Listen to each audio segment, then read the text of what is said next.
수강생 여러분 안녕하십니까. 널널한 개발자입니다. 오늘은 2023년 1월 25일 오전 11시 35분 정도 됐습니다. 욕먹을 줄 알고 올린 영상입니다.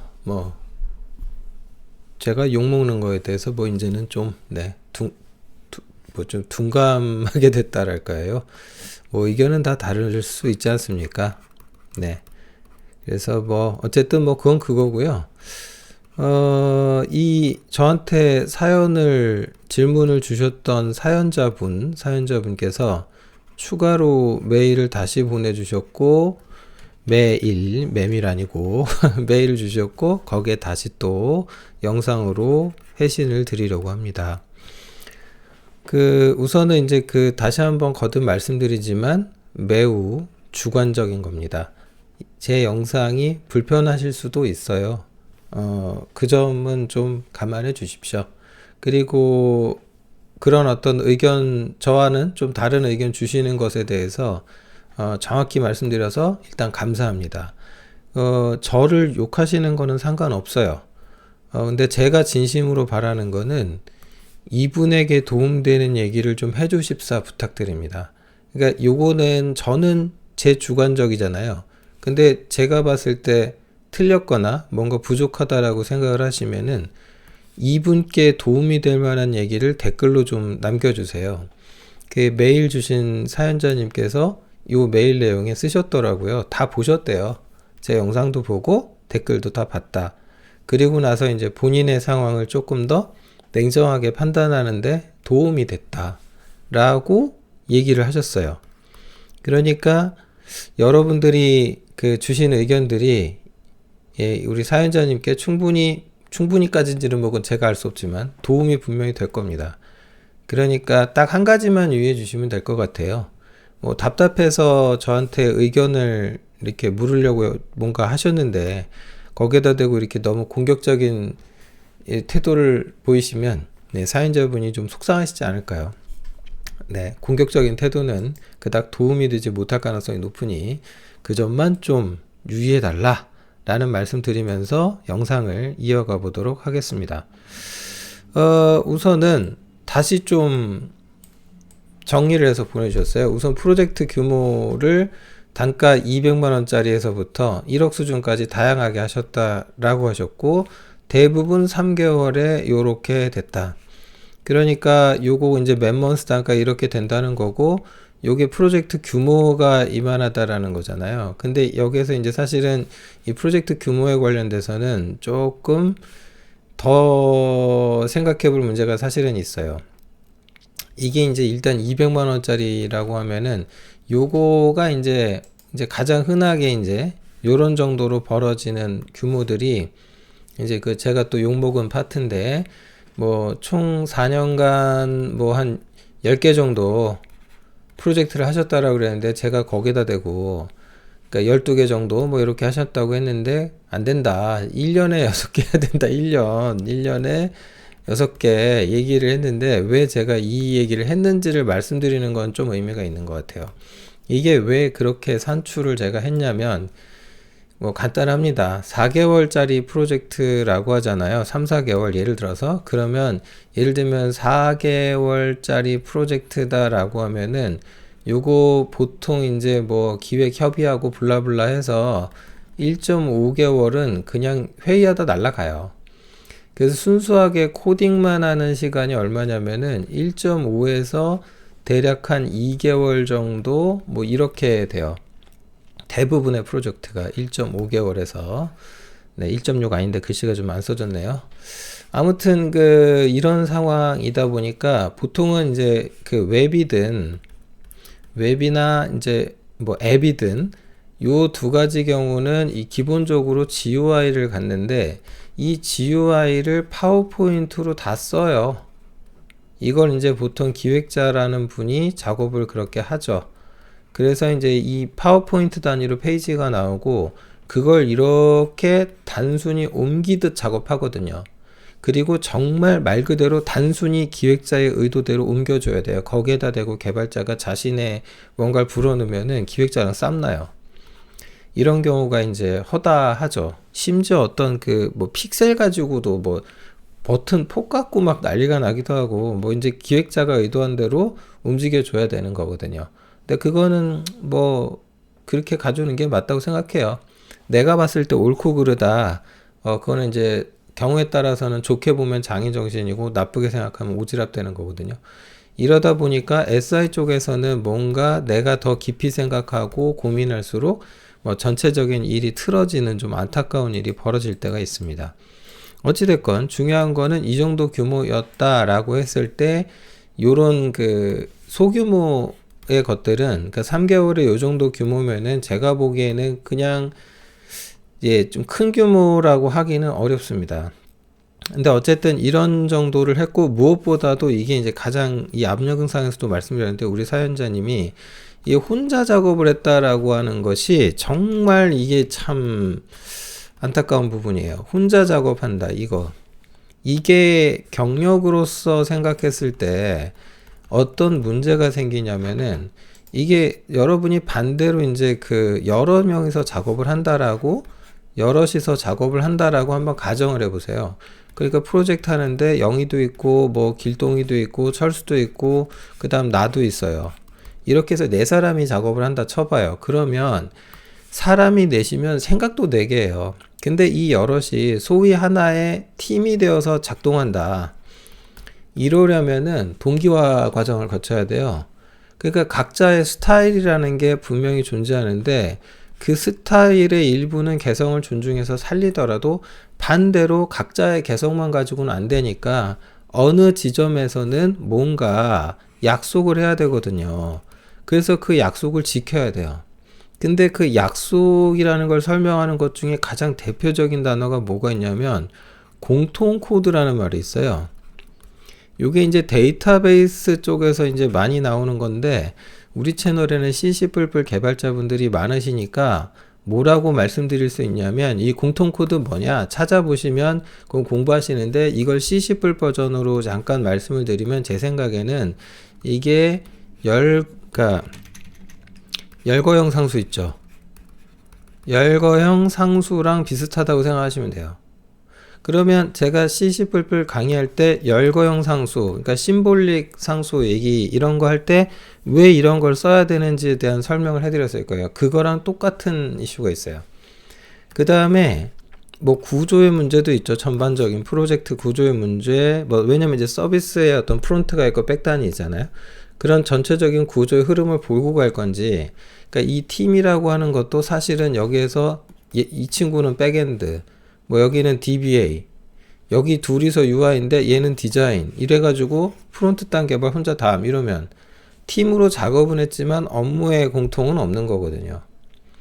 그러니까 이제 대규모 프로젝트로 갔을 때는 사실은 iOS 개발이네 뭐 앱 개발이네 뭐네 해도 혼자 못하는 경우가 있어요. 그러니까 사실은 그 내가 iOS에 완전 특수화돼 가지고 이쪽 부분에서 개발하는 것만 하겠다라고 하면은 규모가 어느 정도 가야 되냐면, UI 개발이잖아요, 결국. MUI, 물론 이제 UI가 UI만 있는 건 아니죠. UI가 멋들어지게 작동을 하려면 시스템 이론도 붙고 많이 해야 되는데, 어찌됐건 그런 것을 같은 하나를 놓고 여럿이 작업하는 걸 이걸 해보셔야 돼요. 그랬을 때 이제 그 약속을 어떻게 정의할 거냐, 얘를 어떻게 할 거다 해야 되는데, 여기에 반드시 포함돼야 되는 게 있어요. 공통 코드에. 뭐가 들어가야 되냐면, 저건 DB 수준에서 말씀드리는 거고 얘기하는 거고, 보통의 경우 이게 이제 같은 개발을 한다. 만약에 하나의 바이너리나 이걸 놓고 모듈 분리도 안 하고 동시 작업한다, 한 사람이서. 그렇게 그러니까 여러 사람이서. 그럼 어떻게 되냐면 되어야 하냐면, 이거 반드시 에러 코드요. 에러 코드 정의부터 진짜 잘 해놔야 돼요. 이게 무슨 얘기냐면, 뭐 하다 보면 안 돼요. 그럼 뭐 함수가 있는데 이걸 콜했는데, 얘를 콜했는데 얘가 리턴해서 반환해서 에러 코드 값이 넘을 때도 있잖아요. 아니면 여기서 에러 코드라는 걸 생성한다든가 뭐 다른 어떤 전역 변수 같은 데 박을 수도 있고. 그러니까 어찌됐건 이 에러 코드의 범위, 예를 들면은 이제 정해야 돼. 0보다 작으면 이건 다 에러다 라고 할 건지, 아니면은 0보다 크면 에러라고 할 건지. 크게 문제가 없었다라고 가정하는 것은 0으로만 규정을 할 건지 이런 거. 이 코드는 결국은 또 보통 정수로 정의를 많이 하거든요. 일단 실수로는 할 수가 없는 게 관계연산을 해야 되다 보니까 에러 코드를 실수 정의하는 경우는 없어요. 다 정수 정의하는데, 그러다 보면 이제 그 어떤 구간을 또 나눠야죠. 예를 들면 뭐 0에서 뭐 1000까지는 뭐 시스템 오류로 규정한다거나 이런 거. 이런 거 잘 정해야 되고요. 그리고 코딩 컨벤션이라고 하는 거 이제 사연자분도 생각을 하셨는데 정말 중요해요. 그러니까 함수 이름이라, 특히 그 중에서 제일 중요한 것 중에 하나가 이름이에요, 이름. 이름 정하는 것만큼 공동 작업할 때 중요한 게 없어요. 나중에 남의 코드 봐야 되거든요. 근데 정해진 규칙에 따라 가독성이 이제 딱 일정하게 맞아 떨어지게 되어 있지 않으면 서로 남의 코드 봐주기가 힘들어요. 진짜 개발자들 까칠하게 굴기 시작하면, 예를 들면 if문 하나 가지고도 그래요. 조건식이 있어요. 중괄호가 여기 내려와야 되냐, 이 꼴을 못 봐주시는 분도 있어요. 중괄호는 무조건 여기 와야지 무슨 말이냐. 그리고 들여쓰기 한다고 스페이스 4개, 나는 그 꼴을 못 봐주겠다, 무조건 탭으로 눌러라. 그러니까 나중에 무슨 얘기까지 하냐면 아이디를 어떻게 통합해서 가져갈 거냐, 코딩하는데도 이런 거 가지고도 얘기해요. 물론 이제 요거 가지고 너무 그러면 좀 사실은 그런데, 어찌됐건 이제 그 코드라는 것이 산출물이고 내게 아니죠. 남의 거래 주면은 그거는 이제 회사의 것이고, 그러니까 여러분이 취업을 해서 일한다 그러면 여러분이 만든 코드 산출물은 다 그 여러분을 고용한 기업의 것이죠. 기업의 자산입니다. 그러니까 이 기업에서 정한 규정이라는 게 있겠죠. 이걸 따라서 하셔야 되는 거죠.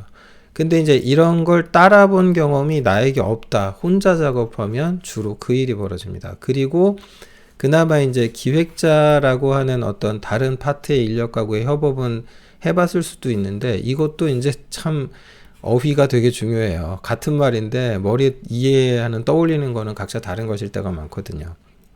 어쨌건 사연자님이 이 정도 규모의 일을 하셨다 그러면은 일단 제가 보기에 요 대규모라 할 만한 거는 요 정도 하나였을 건데, 아마 제가 여기다 쓰진 않았는데 이분의 또 개인정보를 너무 공개하는 것 같아서 아마 금융권 뭔가 하셨다고 했는데 그쪽 게 아마 요 금액이 아니었을까 싶어요.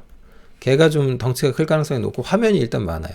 그러다 보니까, 그리고 이제 백엔드 단도 굉장히 정교하고 복잡할 거기 때문에 이런 부분도 사실은 골치 아픈 부분이죠. 협력에 관한 얘기를 또 좀 하자면은, 그러니까 진짜 GUI를 잘 만든다 라고 하시는 분들은 보통 이제 시스템에 대한 이해도도 되게 높고요. 여기서 시스템이라는 게 제가 흔히 얘기하는 시스템 프로그램, 그러니까 멀티 스레딩에 대한 이해도가 높아요. 그러니까 이걸 선택을 할 줄 알아. 무슨 얘기냐면 이거를 지금 멀티 스레드 방식으로 이렇게 처리하고 플러스 동기 모드 IO를 해야 되는지, 아니면 그냥 싱글로 가고 그 다음에 여기서 이제 어싱크로너스로 가야 되는지, 이 IO 방식을 이 중에 뭐가 더 나은지. 그러면 이걸 따지려면은 이 GUI가 보여주려는 정보라든가 얘랑 연계되는 어떤 백단의 어떤 존재가 있을 거 아니에요. 얘 구조가 어떻게 돼 있으니까 어느 게 낫겠어, 이런 얘기 해야 되고, UI는 보통 하나지만 얘가 연계하는 서버는 하나가 아닐 가능성이 굉장히 높아요. 그러니까 요즘 뭐 마이크로 서비스 아키텍처니 뭐니 해서 뭐가 쪼개지기도 하고, 그러니까 백단은 점점 복잡해지고 뭐가 늘고 있거든요. 그렇게 가는 게 최신 트렌드고 적절하다고 생각해요. 그렇게 하면 하나가 망가졌다고 시스템 전체가 폴트나는 일은 없기 때문에, 그게 문제는 뭐냐면 GUI는 이 중에 몇 개가 응답을 안 해도 얘는 절대 락이 걸려서는 안 되거든요. 그런 어떤 큰 틀의 그림을 볼 줄 아시는 것도 경력자에게 되게 요구되는 거죠. 아무튼 그래서 사연자님의 이야기도 보면은 협업에 대한 이슈, 그러니까 내가 이 점이 약점이다라는 걸 스스로 알고 계신 것 같아요. 그래서 나 협업 때문에 이제 이거 때문에 부트캠프를 고려했었다. 근데 부트캠프 가면 이걸 좀 하게 되지 않을까? 근데 이게 일정 수준이에요. 제가 봤을 때는. 일정 수준이고, 그 스터디를 하시고 뭘 하시고 이것에 대해 이 상기 이런 방식으로 내가 뭔가 협업할 수 있는 기회를 얻고자 하는 것에 대해서 제 의견이 궁금하다고 사연자님께서 말씀하셨는데, 이거는 제일 중요한 거는 팀원이거든요. 여기서 팀원이 누가 필요한 거냐면은 적어도 본인하고 비슷하거나 잘하시는 분이 있어야 돼요. 지금 4년 차라고 했잖아요. 4년 차이면은 그러니까 이제 바닥에서 기는 이제 생초보는 아니란 말이에요. 맨 땅에 헤딩은 할 일이 없어요. 그러니까 맨 땅에 헤딩을 지난 3, 4년간 했기 때문에 어지간한 건 머리에 들어있고 진짜 자다 깨워서 툭 쳐서 일어나도 코딩하려도 할 만한 정도의 단계에 나는 왔단 말이에요. 그러니까 각자의 경험치라는 것을 어느 정도 쌓고 있는 중이거든요. 그러니까 팀원들이 일단 이런 분들이어야 돼요. 그러니까 같이 스터디를 한다라는 게 제가 보기에 스터디라는 개념은 이건 성립하지 않아요. 같이 뭔가 프로젝트를 하나 수행할 생각을 하는 게 좋을 것 같아요. 이 뭔가 하나를 할 생각을 해야 되는데 적어도 거기에 나와 같은 사람을 찾아야 돼요. 그리고 그것에 대해서 약간은 좀 더 선배인 시니어가 와서 하다못해 보고 의견이라도 좀 줘야 되는데 이 의견을 듣는다는 게 상당히 참 그래요. 좋은 소리가 아닐 때가 많거든요. 잔소리일 수도 있고 뭐 이러다 보니 근데 그런 조금 듣기 싫은 말 들려줄 사람이라도 있으면 고맙죠. 나한테 그런 말 해줄 수 있으면. 그럼 이 사람이 나한테 의견을 주려면은 그 날 봐야 되잖아요. 그러면 그 의견 주는 사람도 공부를 해야 돼요. 나에 대해서. 상황을 분석하고. 그래야 의견을 주지. 그런 분석 없이 툭툭 던지면 그거야말로 진짜 꼰대에 참, 네, 뭐 없는 분이고 잘난 척 하시는 분인 거고 제대로 된 의견을 주려면 결국은 이 상황 분석을 해주실 분이어야 돼요. 그러니까 그런 분들을 좀 빨리 찾는 게 좋을 것 같고 그 다음에 이제 무엇보다도 이걸 빨리 정하셔야 될 것 같아요. 그러니까 팀을 구성할 때 이게 이제 그 앞서처럼 업무 분장해가지고 내가 대규모 어떤 프로젝트인데 이거가 하나의 서비스로 만들어질 거야 라고 해가지고 여기에다 대고 이렇게 된다라고 해가지고 뭐 서버 개발자 찾고 뭐 찾고 이렇게 기획자 찾고 이런 그 무슨 어디 레이블 구성하듯이 밴드 구성하듯이 하지 마시고요. 같은 니즈를 가진 분하고 모이셔라. 그러니까 그 iOS 개발 스위프트로 개발하실 같은 목적을 가지신 분들을 그래도 3 내지 4명이 모이는 게 좋겠다. 이렇게 모이고 셋이서 넷이서 한 3개월 정도 공동 작업 하겠다라고 하잖아요. 그러면 저 중에 한두 명은 무조건 떨어져 나갈 거예요. 자신의 의지와 상관없이 상황이라는 게 그럴 수도 있고 그럼 1, 2명이 남게 되거든요. 그러니까 가급적이면 4명이서 하세요. 그 중에 한두 명 나가도 2명은 남잖아요. 두세 명이 남아서라도 끝까지 가야 되니까. 그러니까 굳이 제 의견을 드리자면 같은 플랫폼, 같은 환경에서 같은 하나를 놓고 쪼개는 그러니까 그 구성을 같이 또 고민하셔야 되고 그러니까 대화도 될 거예요. 제가 아까 이런 얘기 했잖아요. 서버가 분명 이럴 거야. 내가 서버 개발을 하지는 않았지만 안 하고 있지만 얘 이럴 거고 저럴 거고 저럴 거야. 내가 어디서 무슨 프로젝트를 해봤더니 이렇고 이랬어.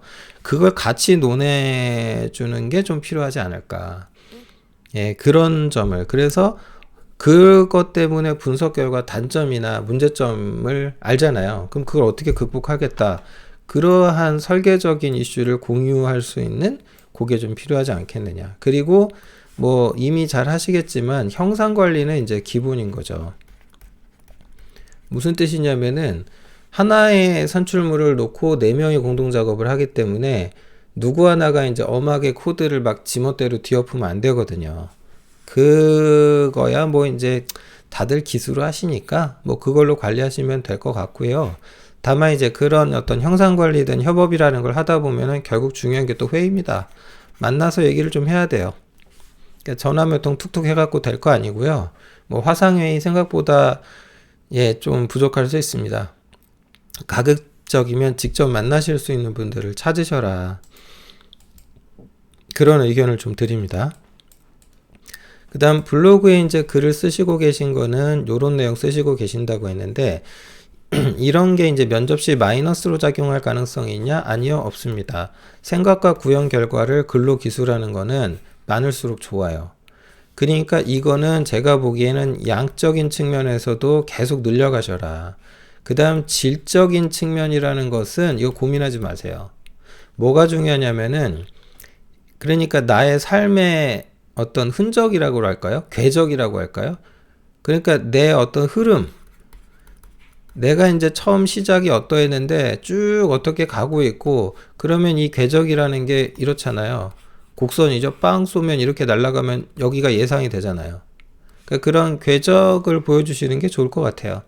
그래서 이거는 마이너스로 작용할 가능성은 없고, 만약에 이제 쌓아놓은 게 양적으로 질적으로 많다 그러면 자랑스럽게 얘기할 수 있죠. 근데 이거에 대한 이제 내가 좋고 나쁨의 평가는 내가 하는 게 아니고 타인이 하는 거죠. 내가 쓴 글에 대해서 많은 분들이 뭐 좋아요를 눌러주시든 이래야 되는 거니까. 제가 보기에 마이너스 작용은 없을 것 같습니다. 너무 이제 양이 적다면 모르겠는데, 그렇지만 않다면 괜찮을 것 같고요. 단기적인 어떤 목표라고 하시는 거는 서비스형 대기업에 들어가는 게 목표다라고 하셨는데, 저는 이거 응원. 그러니까 최근에 이제 대기업에 가겠다라고 대부분들 생각하시고 노력하시잖아요. 그럴 수 있으면 그렇게 하십시오. 냉정하게 말씀드리겠습니다. 큰 기업 가셔야 뭐라도 하나 더 배웁니다. 그리고 그 기업의 어떤 시스템이 있죠? 그걸 공부하시고 파악해보고 경험해보고 해보세요. 그리고 나서 내가 뭐 장기적으로는 스타트업을 만들고 거기 기술이사가 되든 내가 창업을 하든 뭔가 주도적인 뭔가를 하고 싶다라는 비전을 이어가시게 될 수도 있고, 이거 시간 걸리잖아요. 그리고 목표야 뭐 그렇게 정하면 되는 거죠. 장기적으로든 단기적으로든. 그리고 내 목표든 뭐 이런 거는 좀 시간이 지남에 따라 또 바뀔 수도 있잖아요. 다만 지금의 시점에서 이런 목표를 그냥 세워두는 건 좋을 것 같아요. 어떤 대기업 네카락 후배 중에 하나였던 것 같은데, 거기 이사님이 그러시더라고요. 최고가 돼서 떠나라. 그러니까 최근에 기업 트렌드가 그래요. 뭐 평생 직장이라는 게 어딨어요. 이거는 예, 이런 말은 제 부모님 정도 시대에 하던 얘기고, 지금은 이제 말도 안 되는 얘기죠. 네, 각자의 인생을 각자 살아가다가 서로 만나는 지점이 있어서 그 시간과 공간을 함께 했다. 그럼 그걸로 된 거죠. 감사하면 되는 거고요. 이런 개념 진즉에 사라졌기 때문에 그런 거 파악해가지고 가서 많이 배워서 내가 뭐 새로운 거 이루고 싶다? 아이고, 최근에는 매우 강력히 권고되는 좋은 어떤 태도라고 봅니다. 그리고 내가 가서 일해봤더니 시간이 지난 후에 나는 이게 내 장기 목표였는데 살아보니 이거 아닌 것 같아. 목표 수정. 그러면 안 되나요? 해도 되죠. 그리고 이 iOS 개발로 진로를 확정하셨다라고 하셨는데, 그래서 더더욱 말씀드립니다. 앞으로 애플이라는 기업이 어떻게 될지는 잘 모르겠어요. 저야 인생이 공부할 때는 유닉스로 했는데, 전 유닉스로 했거든요. 리눅스도 아니고. 그랬는데 어떻게 하다 보니까 윈도우 계열로 넘어가서 지금 인생이 이 방향으로 흘러와 버렸고, 저는 그동안 해온 게 이쪽이라서 앞으로도 일로 넘어가거나 뭐 다른 환경으로 또 전환되거나 이러기가 쉽지 않아요. 근데 뭐 이미 그렇게 확정을 하셨다라고 하시면 애플이 망할 회사는 아닐 테니까, 네, 그러면 저는 이거는 잘 하셨다고 생각을 하고 빨리 동료를 찾으세요. 동료를 찾으세요. 아까 말씀드린 것처럼 한 3명 내지 4명, 최소한 저는 4명이 되면 좋겠어요. 그래서 나와 함께 이거 해보자, 4명 모여라, 요거 하셔가지고 꼭 하나를 넷이 같이 작업하세요. 그러니까 좀 규모가 있게 만드세요. 그러니까 쉽게 말해서 페이지 얘기를 또 꺼내서 죄송한데, 앱인데 화면이 한 4, 50개 되는 거, 적어도. 그런 거, 적어도 최소한. 그냥 그런 거를 만들되, 이제 이제 문제는 이건데, 그러면 그 화면을 채워줄 만한 기능적 백단 요소가 있어야 될 거 아니에요. 아니, 하다못해 그러면 이거 간단히 공부해서 더미로라도 만들어 놓던가. 근데 뭐 노드.js 책 같은 거 사보면은 주소록 같은 예제 들어있고 못 들어있고 많아요. 그러니까 그런 식으로 API만 시그니처만 입혀가지고 어떤 RESTful API만 만든 다음에 얘가 항상 하드 코딩 해가지고 어떤 콜을 뭐 리턴 결과를 보내주게 하면 되잖아요. 어떤 뭐 결과를 보내주는데 뭐 랜덤하게 뭐 대략 한 20%의 확률로 뭔가 쓰레기 값을 보내준다든지, 이것까지는 좀 해볼 만하잖아요. 그리고 사실은 이게 초보자하고 경력자 차이 중에 하나인데, 제 생각에는 그 뭐가 있냐면은, 그러니까 초보자는 항상 잘 되는 것 같고 경우를 감안해서 코드를 짜는데 경력이라는 게 생기면 경험치가 있다 보니까 잘못되는 경우를 다 감안해서 코드를 짜잖아요. 그리고 그러다 보면은 이게 테스트 기준이라고 하는 게 생기죠. 그러니까 어떤 기능을 만들었는데 이게 정말 잘 만든 건지 잘못 만든 건지 그 기준이 뭐냐, 이거 사실 정하기 되게 어렵잖아요. 근데 내가 많이 하다 보면 스스로 생겨요. 그러니까 그런 것들을 기준, 그러니까 TDD 비슷하게 이런 기준을 두고 그걸 검증하는 절차를 나는 이렇게 가져갔다라는 것은 굉장히 중대한 의미가 있죠. 그래서 그런 정보를 세네 명이서 같이 이 블로그에 정리하든 이렇게 하시는 것도 좋을 것 같아요. 지금 현재 상황에서 조금 더 자세한 정보를 주셨는데 2022년 지난해에 퇴사하시고 5개사 지원해서 3곳은 서류 합격을 하셨다라고, 심지어 그 중에 하나는 네카라쿠 배 중 하나였다. 그러니까 본인의 어떤 실력적인 상황을 일단 서류적인 측면에서 봤을 때 뭐 이 정도는 된다라는 검증은 된 것 같아요. 문제는 뭐냐면 코딩 테스트라는 걸 해본 적이 없다. 이것은 지난 영상에서도 말씀을 드렸어요. 창업이라는 걸 했을 때 최대 단점이 뭐냐면 일반적인 취준에 대한 경험이 없어요. 그게 이제 문제가 됐던 것 같아요. 제가 보기에는. 그러니까 현재 코딩 테스트 열심히 공부하시겠다, 이거는 그렇게 판단하신 건 잘하신 것 같아요. 코딩 테스트, 그러면 이것도 기준 하나 드릴게요. 근데 사실 저는 코딩 테스트라는 걸 공부해 본 적이 없어서 제가 드리는 게 맞는지는 모르겠는데, 인터넷에 글을 좀 찾아보니까 최소랍시고 언급하시는 게 200개 이상의 문제는 풀어봐야 된다 하시더라고요. 그 권장으로 가는 게 한 3, 400개 얘기하던데요. 3, 400개 정도 풀어보면은 딱 뭐가 생긴다. 그러니까 미친 듯이 무슨 그 우리나라 특유의 그 있죠? 문제은행 털이 스타일로다가 이제 답을 외우는 거든 뭐든 그런 어떤 샘플 케이스를 공부해 보는 것은 분명히 나쁘지 않을 것 같아요. 예, 어쨌든 이거는 잘 하고 계신 거다라고 생각을 하고요. 어쨌든 그 이후로 이제 4개월 정도 공부만 하고 좀 쉬셨다라고 하셨는데, 이제 최근에 다시 구직 활동을 했더니 서류에서 탈락하더라. 이유가 뭘까? 아, 내가 지금 뭔가 잘못하고 있나? 라고 생각하실 수 있는데, 제가 보기에는 2가지 이유가 있는 것 같습니다. 일단 첫 번째로 지금 휴식 기간이 있잖아요.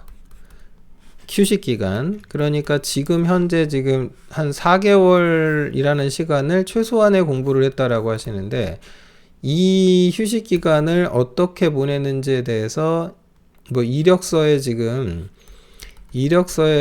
어디든 지금 봤을 때 그렇지 않습니까?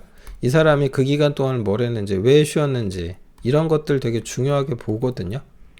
어떤 이유가 있는지, 이유가 뭐냐.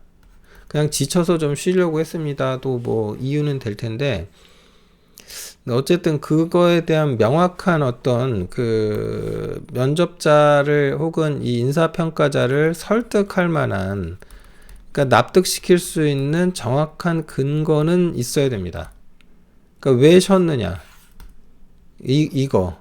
그러니까 그냥 힘들어서 쉬었어요, 이걸로는 좀 부족하다. 그러니까 내가 일하다 보니 부족함이 있었고 그 부족함을 공부해서 좀 실력을 향상하고 싶어서 어떻게 했다. 그러니까 한마디로 실제로 그랬든 안 됐든 나 최소한 이런 말 하시면 안 돼요. 나 대단히 체계적으로 공부해서 이 시간을 알차게 보내서 지금 업그레이드 됐다, 이렇게 하셔야지. 그래야 납득이 좀 될 거 아닙니까? 그러니까 내가 이제 공부를 뭐 이렇게 좀 체계적으로 하지 않았었기 때문에 뭐 내가 좀 알고 있던 지식들을 좀 정립하느라고 시간을 좀 보냈다. 아, 그래서 이제 다시 뭐 어떻게 됐다, 이렇게 하셔야 됩니다. 그냥 쉬었어요 이러면은 진짜 별로 좋은 평가 받기 어렵습니다. 그리고 근본적인 이유라고 하셨는데, 만약에 이걸 설득 혹은 납득하지 못한 거라면 지금은 사실은 좀 다른 원인도 있어요. 지금 사회의 어떤 이유가 좀 있죠. 소위 이제 고금리 상황이고, 지금 제가 20대 때 겪었던 거는 IMF 사태였는데, 그때는 사실은 기업의 위기였거든요. 근데 지금 현재 2003년의 위기는 뭐냐면은 가계의 위기라고 정의할 수 있을 것 같아요. 근데 문제는 뭐냐면 이게 후자가 질적으로 더 안 좋아요.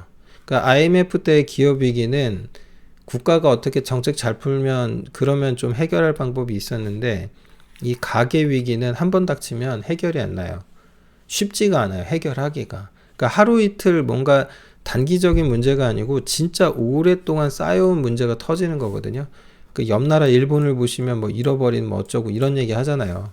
근데 거기에서 시작된 게 가계 위기였죠, 거기도. 근데 지금 우리나라의 어떤 돌아가는 상황이 그 30년 전 일본의 어떤 뭐랑 비슷한 측면이 되게 많아요. 예, 그 뭐 엘땡 예, 엘땡고 뭐 이거 사태 나고 뭐 지금 뭐 금리 오르고 뭐 해서 지금 뭐 PF가 어떻게 됐네 이런 말이 나오고 예, 이거 안타깝지만 지금 근본적인 이유가 본인이 아닐 수도 있어요. 그러니까 외부적인 사회적 요인 때문에 지금 기업 입장에서는 모든 지표가 안 좋으니까 야, 신규 인력 충원하지 마. 그러니까 인력이라고 하는 것을 지금 뭐 하는 상황이냐면 지금 감원하고 있거든요. 이 감원이라고 하는 추세가 우리나라뿐만 아니라 전 세계가 이러고 있어요.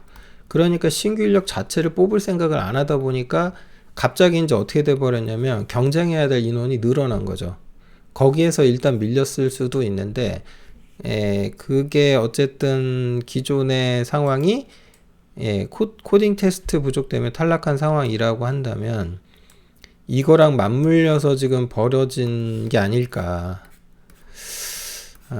이건 제가 뭐라고 조언을 드릴 수 있는 게 아닌 것 같고 그냥 뭐 결론은 뭐 답은 이미 나와 있지 않을까요? 그러면 인력이 지금 인력 시장에 좀 뭔가 늘어났는데 이제 경쟁력을 확보하는 것 외에는 이런 말씀을 드리게 돼서 참 유감인데 근데 그것밖에는 방법이 없지 않나.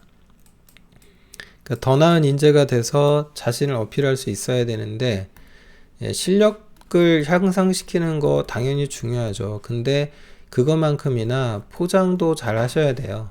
내가 잘난 사람이라는 걸 잘 보이는 능력도 대단히 중요합니다. 코딩 테스트 집중하고 계신 건 잘하고 계신 거라고 생각을 하고요.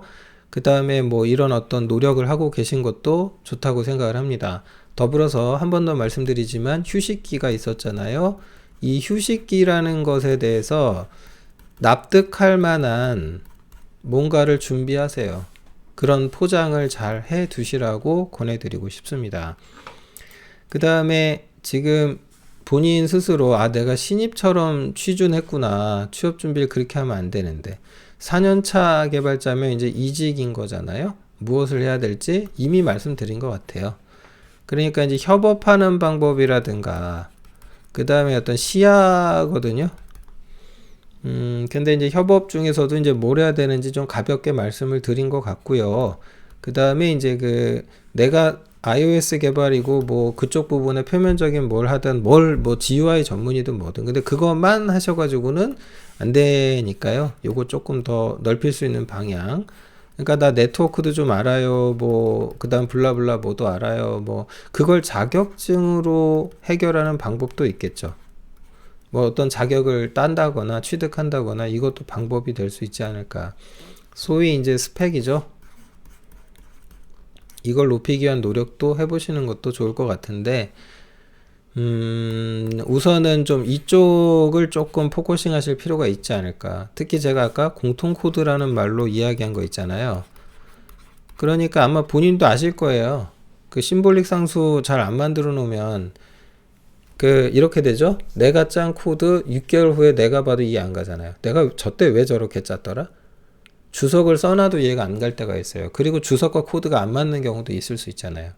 근데 그럴 가능성 없이 주석문이라는 게 굳이 존재하지 않아도 뭔 소리인지 알아먹을 수 있는 읽기 좋은 코드로 만든다는 게 그 말은 쉽지 그게 얼마나 힘든 일입니까? 네, 그런 점들을 좀 어필할 수 있는 부분들. 그러니까 실력적인 측면에서 봤을 때는 제가 보기에는 뭐 그래도 서류를 통과하셨었을 정도는 되니까 네카라쿱의 서류를 그러면은 제가 보기에는 이거보다는 다른 부분에서 어필이 조금 더 필요하지 않을까. 그러니까 그거는 좀 시야를 넓히는 것과 관련이 있지 않나 생각을 합니다. 그리고 사실 그런 어떤 앱이든 뭐든 뭐 이런 거 나오면은 그 서비스라는 걸 운영하다 보면은 이게 항상 경험하게 되는 게 이제 장애죠. 이 장애에 대한 어떤 대응을 어떻게 했느냐, 이런 경험 같은 것도 굉장히 중요하지 않을까 싶은데, 그러면 내가 서비스 운영 꼭 해봐야 되냐? 그건 아니죠. 서비스를 가상으로 하나 만든 다음에 이런 거 해볼 수도 있잖아요. 의도적으로 여기에 이제 스트레스를 줄 수 있잖아요. 그런 것을 스트레스 테스트라고 하죠. 그래서 얘가 이제 오류가 나도록 의도적으로 유도해보고, 그래서 그걸 내가 이렇게 대응하는 방안을 어떻게 해봤다거나, 그걸 어떻게 증명할 수 있는 부분을 보여주시면 될 일 같아요. 그러니까 스트레스를 유발하는 이 방식 자체도, 이것도 굉장히, 이것 자체도 하나의 공부거리예요. 그러니까 어떻게 스트레스를 유도할 거냐. 그러니까 예를 들면 어떤 서비스 있는데 여기에다 대고 10만 명이라는 유저가 접근한다. 10만은 너무 많다. 한 1000명이 동시에 붙는다? 뭐 그럴 일 별로 없지만, 근데 이제 서비스의 규모에서 뭐 그러니까 뭐 예를 들면 저 백단으로 가면 이제 TPS라고 하잖아요. 트랜잭션 퍼 세컨드가 얼마가 나도록 이런 부하를 줬을 때 어떤 반응성이 떨어진다라거나 그런 부분들에 대해서 어떻게 고민했고, UI 단에서도 GUI 단에서도 이런 부분에 대한 게 사용자가 인식되지 못하도록 어떻게 대응했다거나, 그걸 어떤 뭐 인문학적 접근을 통해서 기획 기준으로 뭐 이렇게 인지심리학적으로 풀어가지고 그래서 이렇게 했다라고 설명을 하시든, 그러니까 이제 와서 스위프트 문법이나 어떤 프레임워크 쓰는 그런 걸 그 초보자도 아닌데 그런 거 물어보지도 않을 것 같아요. 이런 수준의 고민을 좀 해주신다면 어떨까라는 의견을 드리고 영상을 마무리하겠습니다. 그리고 저기 사연자님 보내주신 선물은 정말 감사합니다.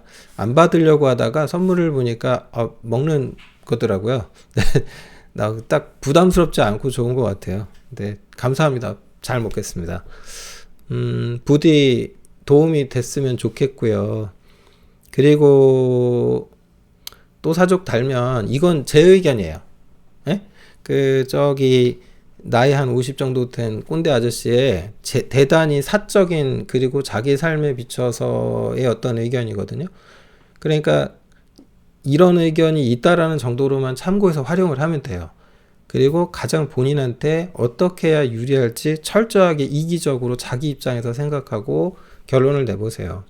그리고 포장 중요합니다. 본인이 순수하게만 접근하면 곤란해요. 나 있어 보이는 사람으로 보여야만 해요. 그건 당연한 거예요. 그거 누구 속이는 거 아니거든요. 거짓말만 안 하면 되잖아요. 근데 그 진실의 베이스에서 가장 있어 보이게 하는 건 그건 능력이에요. 아시겠죠? 네. 잘 하셔가지고 좋은 성과 있으시면 좋겠습니다. 혹시 또 결과 나오면 네, 메일로도 좀 알려주시면 제가 많이 기쁠 것 같습니다. 영상은 여기서 끝내겠습니다. 감사합니다.